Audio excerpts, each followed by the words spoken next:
சங்கீதம் 39:7. இப்போதும் ஆண்டவரே, நான் எதற்கு எதிர்பார்த்திருக்கிறேன்? நீரே என் நம்பிக்கை. சங்கீதக்காரராகிய தாவீது ஆண்டவராகிய தேவனை தன்னுடைய முழு நம்பிக்கையாய் கொண்டிருக்கிறதை இங்கே அறிக்கை செய்கிறதை பார்க்கிறோம். அவர் யாருக்காகவும் எதிர்பார்த்து இராமல், அவர் எதையும் எதிர்பார்த்து இராமல், ஆண்டவரையே தன்னுடைய முழு நம்பிக்கையாய் வைத்திருக்கிறதை இங்கே அறிக்கை செய்கிறார். நான் எதற்கு எதிர்பார்த்திருக்கிறேன்? நீரே என் நம்பிக்கை.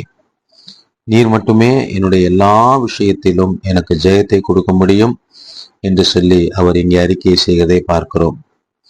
ஆண்டவரை தன்னுடைய நம்பிக்கையாய் அவர் வைத்திருந்ததினால் ஆடுகளுக்கு பின்பாக, கரவலாடுகளுக்கு பின்பாக நடந்து கொண்டிருந்த தாவீதை சமஸ்த இஸ்ரவேலின் ராஜாவாக ஆண்டவர் உயர்த்தினார்.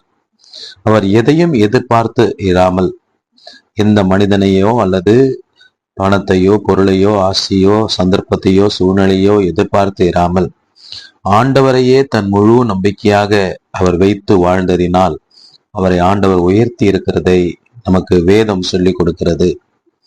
நாமும் சங்கீதக்காரராகிய தாவீதை போல ஆண்டவரையே நம்முடைய முழு நம்பிக்கையாய் வைப்போம்.